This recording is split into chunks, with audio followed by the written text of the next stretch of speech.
जय हिंद दोस्तों। आज के इस वीडियो में हम लोग जानेंगे कि जो बिजली का जो तार होता है उस पर जो पक्षी बैठते हैं उनको इलेक्ट्रिक शॉक क्यों नहीं लगता है, मतलब इलेक्ट्रिक करंट क्यों नहीं लगता है। बेसिक सा क्वेश्चन है। बहुत बार आपने इसके विषय में सुना भी होगा, वीडियोस वगैरह भी देखी होंगी आपने। इस वीडियो को आप पूरा देखते हैं तो हो सकता है आप कुछ नई जानकारी भी इसके विषय में जाने, क्योंकि इस चीज़ को हम कई प्रकार से सिद्ध कर सकते हैं, कई प्रकार से बता सकते हैं। पूरी वीडियो को देखिएगा, एक नई हो सकता है जानकारी आपको मिल जाए। लास्ट तक बने रहिए एक वीडियो के साथ। आइए देखते हैं इस चीज़ को। देखिए, जो पक्षी होते हैं, आपने देखा होगा कोई भी चिड़िया हो, वो इस प्रकार से जो इलेक्ट्रिक वायर होते हैं ना, उनके ऊपर इस तरह से बैठ जाती हैं, तो उनको इलेक्ट्रिक शॉक नहीं लगता है। वही इस वीडियो का टॉपिक है। क्योंकि अगर इसी चीज़ को यदि कोई व्यक्ति अगर इसी को यदि हाथ से पकड़ ले, तार को, सप्लाई के तार को, तो उससे इलेक्ट्रिक शॉक लग जाता है। लेकिन चिड़िया को नहीं लगता है, क्योंकि इस व्यक्ति के अंदर भी इलेक्ट्रिसिटी को गुजारने की क्षमता है, मतलब इसके अंदर से भी इलेक्ट्रिसिटी का फ्लो हो जाता है। और जो चिड़िया है इसके अंदर भी लाइफ है, जीवन है, तो इसके अंदर से भी इलेक्ट्रिसिटी का फ्लो होता है। तो ऐसा क्या कारण है? बहुत से लोग ये बताते हैं कि जो चिड़िया होती है उसके जो पैर होते हैं वो निर्जीव होते हैं, इसलिए मतलब इलेक्ट्रिसिटी का उसके शरीर से मतलब झटका उसको नहीं लगता है। तो एक्चुअली में ये कारण नहीं होता है। उसका पैर निर्जीव नहीं होता है, उसका पैर सजीव होता है। उसमें भी जो उसके जो शरीर में जो खून होता है वो वहाँ से भी ट्रेवल करता है। इसका कारण कई सारे हैं। आइए एक एक करके देखते हैं और समझते हैं। जो आप बिजली का जो पोल आप देखते होंगे उसमें जो इस प्रकार से कंडक्टर जाते हैं, तो देखिए कितने तार होते हैं उसमें। देखिए 1 2 3 4 5 तार होते हैं, ठीक है, जो इलेक्ट्रिसिटी हमारे घरों तक आती है उसमें। तो जो ऊपर का जो तार होता है वो हमारा अर्थिंग का तार होता है, अर्थ का तार होता है। और जो नीचे वाला तार होता है यह जो होता है हमारा न्यूट्रल का तार होता है। मतलब मिलाकर के ये हुआ कि इसमें जो पोटेंशियल होता है वो जीरो होता है और इसका भी पोटेंशियल जीरो होता है। दोनों का जो वोल्टेज होता है जीरो होता है। मतलब इस तार को यदि आप पकड़ लें तो आपको इलेक्ट्रिक शॉक नहीं लगेगा, और इस तार को भी पकड़ लेंगे तो भी आपको इलेक्ट्रिक शॉक नहीं लगेगा।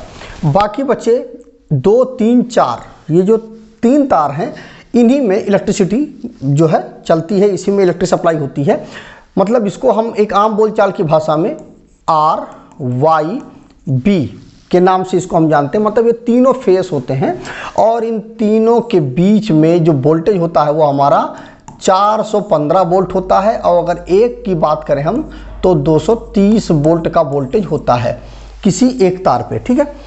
अब देखिए होता क्या है कि जब 230 वोल्ट जो है ना, उसको आप ध्यान से समझिएगा, आपको एकदम से क्लियर हो जाएगा ये पूरा का पूरा चीज़। देखिए ये जो 230 वोल्ट आप देख रहे हो, 230 वोल्ट आप समझ रहे हो, ये 230 वोल्ट आप कैसे जान गए कि 230 वोल्ट है? देखिए 230 वोल्ट क्या होता है कि आपको जब चेक करना होगा तो आपको ये देखना पड़ेगा कि जो एक फेस का तार आपको लेना पड़ेगा, ठीक है, उसके साथ में आपको एक न्यूट्रल लेना पड़ेगा, तब आप चेक कर पाएंगे कि 230 वोल्ट है। मतलब इसमें जो होगा आपका कितना होगा, 230 वोल्ट होगा, और इसमें जो पोटेंशियल होगा वो जीरो होगा। तो मतलब हाई पोटेंशियल को लो पोटेंशियल के साथ जब आप चेक करोगे तब आपको पता चलेगा कि इतना वोल्टेज है, ठीक है। अगर इसके साथ में आप इसको चेक करते हैं, दो फेसों को चेक करते हैं, तो आपको दिखेगा दोनों का पोटेंशियल अलग अलग होगा, तो इसमें आपको 415 वोल्ट दिख जाएगा।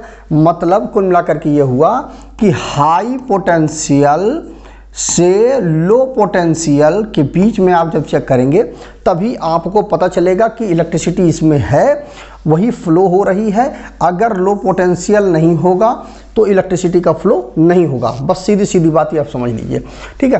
तो ये हो गई तीनों तार, मतलब ये जो तीनों फेस वाले तार और अर्थ और न्यूट्रल के विषय में बात आ गई। अब बात आती है कि जो चिड़िया वगैरह होती हैं उनको इलेक्ट्रिक शॉक क्यों नहीं लगता है। देखिए इस प्रकार से चिड़िया बैठी हुई हैं, ठीक है। आपने इस चीज़ को ध्यान से देखा होगा कि जो चिड़िया होती है ना, वो एक ही तार पर बैठी होती हैं, ना कि दो तारों पर उनका शरीर टच होता है, ठीक है। मतलब उनके शरीर में जो पोटेंशियल डिफरेंस है वो नहीं पैदा होता। देखिए क्या होता है कि आप इस चीज़ को अच्छी तरह समझ लीजिए कि इलेक्ट्रिसिटी का जो फ्लो है वह तभी हो पाएगा जब हाई पोटेंशियल और लो पोटेंशियल बनेगा, तभी फ्लो हो पाएगा। मान लीजिए ये हमारा बल्ब है, ठीक है। अगर यहाँ पर मान लीजिए 220 वोल्ट हमने सप्लाई दी और यही 220 यहाँ पर दे दें हम, तो क्या होगा, ये बल्ब जलेगा? नहीं जलेगा। मतलब आर फेस यहाँ पर दे दीजिए और आर फेस यहाँ पर भी दे दीजिए, तो वही फेस हो गया ना।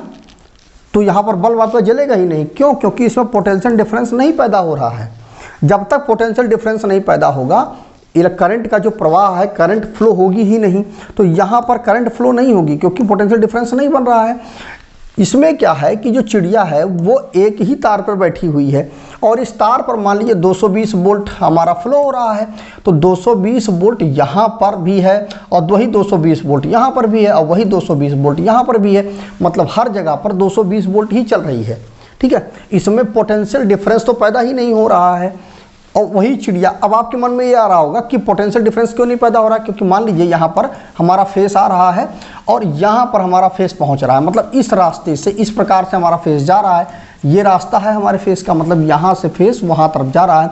तो इन यहाँ से और वहाँ के बीच में जो इलेक्ट्रिसिटी फ्लो हो रही है, तो पोटेंशियल डिफरेंस होगा तभी इलेक्ट्रिसिटी फ्लो हो रही है यहाँ से वहाँ तक के बीच में। मतलब यहाँ पर हाई पोटेंशियल है और यहाँ पर हमारा लो पोटेंशियल है, तो तभी इलेक्ट्रिसिटी फ्लो हो रही है। तो अब यहाँ पर क्या है, देखिए जब चिड़िया है, देखिए यहाँ पर इसका पैर है, एक पैर यहाँ पर इसका है चिड़िया का, ठीक है, एक पैर यहाँ पर है और एक पैर यहाँ पर है। तो अब इन दोनों के बीच में तो पोटेंशियल डिफरेंस हुआ, उनके शरीर के बीच में। आपके मन में ये भी क्वेश्चन आ सकता है। तो देखिए इनके बीच में पोटेंशियल डिफरेंस तो है, लेकिन पोटेंशियल डिफरेंस जो है इसका जो एक फार्मूला होता है वो होता है V = K × L। अब यहाँ पर देखिए जो वोल्टेज है हमारा ना, वह लंबाई, अगर यहाँ पर देखिए इनके बीच की जो लंबाई है वो बढ़ेगी। ठीक है, जब लंबाई मान लीजिए यहाँ से यहाँ तक, मान लीजिए एक पैर चिड़िया का यहाँ हो और एक पैर चिड़िया का यहाँ हो, तो बहुत ज़्यादा दूरी हो गई, तो इनके बीच में पोटेंशियल डिफरेंस ज़्यादा होगा। जब क्योंकि दूरी ज़्यादा होगी तो पोटेंशियल डिफरेंस ज़्यादा होगा, तब इसको कुछ इलेक्ट्रिक शॉक का पता चलेगा। लेकिन जो चिड़िया होती है ना, वो छोटी होती है चिड़िया। अब चिड़िया जब बहुत छोटी होगी तो वहाँ पर क्या होगा, इनके पैरों की जो बीच की दूरी होगी वो बहुत कम होगी। यहाँ पर देखिए इनके दोनों के पैरों के बीच की दूरी बहुत कम है। तो जब दूरी कम होगी, देखिए जो लेंथ होगी वो ज़्यादा कम होगी, दूरी कम होगी दोनों पैरों के बीच में। तो जब लेंथ कम होगी तो हमारा वोल्टेज भी कम हो जाएगा, मतलब जो पोटेंशियल डिफरेंस है वो हमारा कम हो जाएगा। अब होगा क्या, यहाँ पर देखिए कि इन दोनों के बीच में जो पोटेंशियल डिफरेंस है वो बहुत कम हो जाएगा। जब पोटेंशियल डिफरेंस कम हो जाएगा तो जो इलेक्ट्रिक शॉक है चिड़िया को लगेगा, लेकिन वो चिड़िया को महसूस ही नहीं होगा। क्यों? क्योंकि इसमें बहुत कम पोटेंशियल डिफरेंस होगा, तो उसको पता ही नहीं चलेगा। अब बात आती है कि इसमें देखिए इलेक्ट्रिसिटी को फ्लो होने के लिए दो रास्ते इसमें बनेंगे। एक रास्ता तो इसके शरीर से हो करके इस प्रकार से जाएगा, जैसा यहाँ पर देखिए दिखाया गया है, और एक रास्ता है सीधे जाएगा। तो देखिए है क्या कि इस चिड़िया का अपना एक रेजिस्टेंस होगा। ठीक, अब वो रेजिस्टेंस हो सकता है 1 ओम हो, 2 ओम हो इसका रेजिस्टेंस।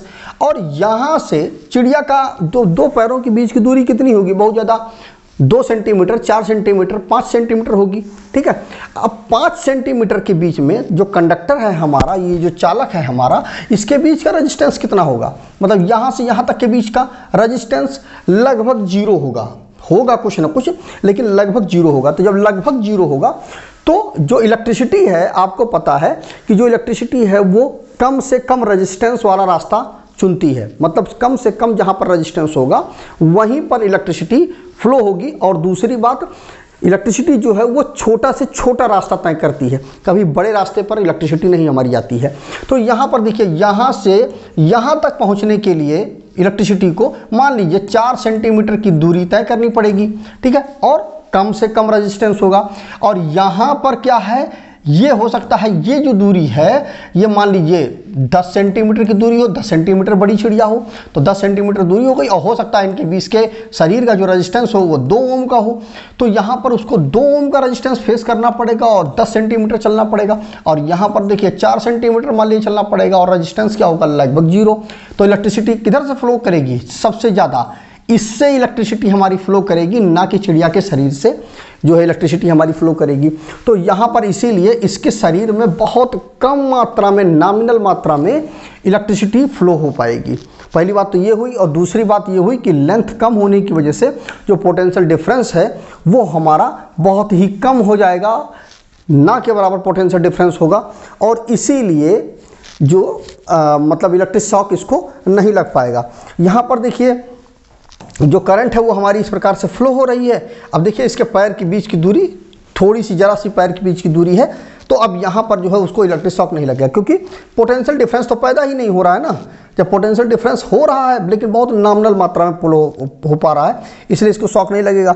अच्छा, एक चीज़ ध्यान रखिएगा, मान लीजिए देखिए 3 तार हैं हमारे, ठीक, तीनों तार हैं। अब इन तीनों तारों में कुछ ऐसा हो जाए कि ये जो चिड़िया है ना, इसका पंख इसके पंख के साथ छू जाए, तब क्या होगा?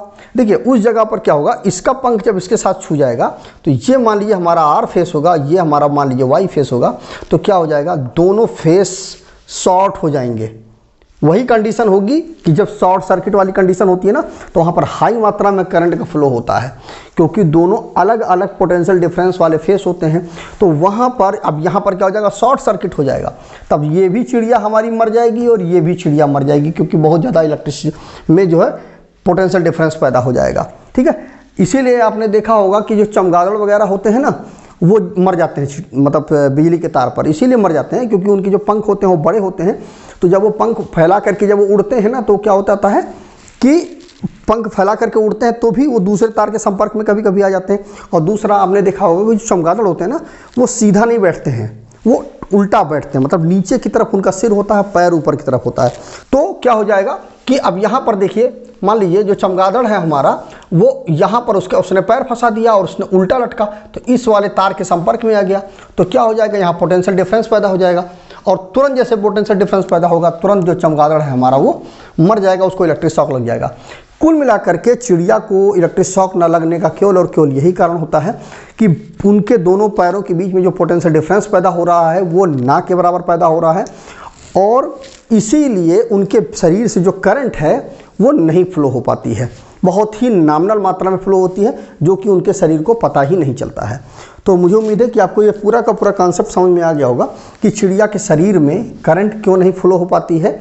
उसका कारण जहाँ पर मैंने आपको बताया V = K/L, जो हमारा K है वो पोटेंशियल ग्रेडियंट है उसके, और यहाँ पर V उसके साथ में वोल्टेज और लेंथ का जो रिलेशन है वो मैंने यहाँ पर आपको समझाने की कोशिश की है कि जब लेंथ ज़्यादा बढ़ जाएगा तो वोल्टेज भी बढ़ जाएगा, और जब लेंथ हमारी कम हो जाएगी तो क्या हो जाएगा, वोल्टेज भी हमारा कम हो जाएगा। तो मुझे उम्मीद है कि पूरा का पूरा कॉन्सेप्ट आपको क्लियर हो गया होगा। फिर भी आपके मन में कोई डाउट रह गया तो कमेंट करके जरूर पूछिएगा। वीडियो अगर अच्छा लगे तो वीडियो को शेयर करिएगा अपने दोस्तों के साथ, जिससे उनको भी इसके विषय में जानकारी मिल पाए। तो आज की वीडियो बस इतना ही। जय हिंद दोस्तों।